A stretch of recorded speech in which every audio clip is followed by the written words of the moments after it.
ఏంటది అరటిపండు తొక్క, అరటిపండు తొక్క అది. అవును, మనకి వాళ్ళు అరటిపండు తినేసి మన ముఖమే తొక్క తీసిరేసారు. అరటిపండు తొక్క గవర్నమెంట్ కాకుండా తొక్కలో గవర్నమెంట్ అది. ఆ ఫ్యాన్కి సౌండ్ ఎక్కువ, గాలి తక్కువ సౌండ్ ఆ ఫ్యాన్కి.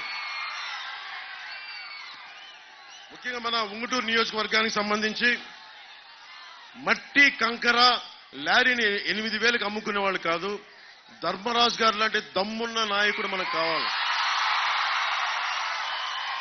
మనకి తాగునీటి రక్షిత నీటి కావాలి అంటే పుట్ట మహేష్ యాదవ్ గారు బలంగా నిలబడతారు.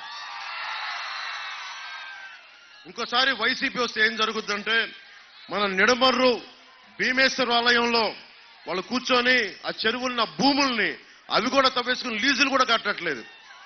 దేవుడి భూములు. మనకి చాణక్యుడు ఒకటే చెప్తాడు, నువ్వు ఏ డబ్బన్నా తీసుకో కానీ దేవుడు మాన్యాల మీద టచ్ చేసేవా తరాలు ఎగిరిపోతాయి, మీకు గుర్తుపెట్టుకోండి.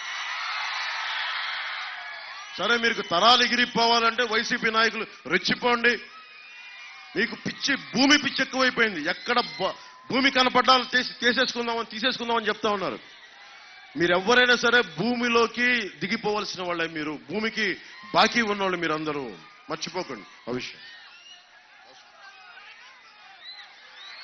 అలాగే కొల్లేరు ప్రాంతంలో ఈ చుట్టుపక్కల చేపల చెరువులు ఎక్కువగా ఉండే ప్రాంతం ఇది.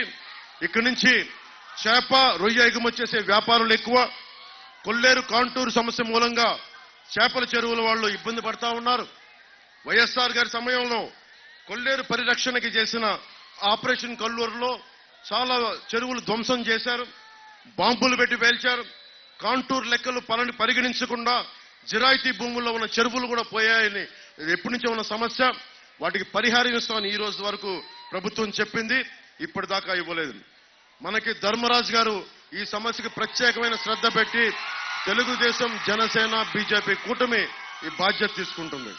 కొల్లూరు రీసర్వే, కాంటూరు లెక్కలు తేల్చాలి, ఇది డిమాండ్. కాంటూరు లెక్కలు తేలితే దాదాపు 10,000 ఎకరాలకి రైతులకు ప్రయోజనకారిగా ఉంటుంది. ఆ విషయం కూడా మేము శ్రద్ధ పెడతాం. కొల్లేరులో పారిశ్రామిక కాలుష్యం, ఆక్వా మనకి డ్రైనేజ్ వదిలేయడంతో చేపలు కూడా దెబ్బతింటా ఉన్నాయి. అలాగే సీజన్లో వచ్చే ఎక్కడో సైబీరియన్ కొంగలు కూడా రావడం మానేసినాయి.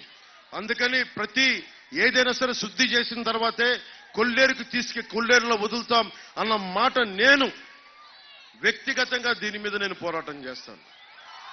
మనకి పర్యావరణాన్ని పరిరక్షించే అభివృద్ధి ప్రస్థానం జనసేన మూల సిద్ధాంతాల్లో ఒకటి. దానిని ప్రత్యేక శ్రద్ధ పెట్టి పుట్ట మహేష్ గారిని అడుగుతా ఉన్నాను, మీరు గెలిపించగానే మీరు చేయాల్సింది ఈ వ్యర్థాలని తిరిగి పాతకాలంలో లాగా ఒక 2-3 దశాబ్దాల క్రితం ఎలా సైబీరియన్ పక్షులు వచ్చాయో ఈ వ్యర్థాలను శుద్ధి చేసి తర్వాతే కొల్లేరులోకి వదిలేలాగా మీరు జాతీయ స్థాయిలో పోరాటం చేయాలి. దానికి మేమందరం మీకు అండగా ఉంటాం. నేనైతే ప్రత్యేకించి నేను మాటిస్తున్నాను, నాకు పర్యావరణం కాలుష్యం చాలా బాధ. భవిష్యత్తులో బిడ్డలు బాగుండాలంటే కాలుష్యం తగ్గాలి, అభివృద్ధి ఉండాలి, కానీ కాలుష్యంతో కాదు.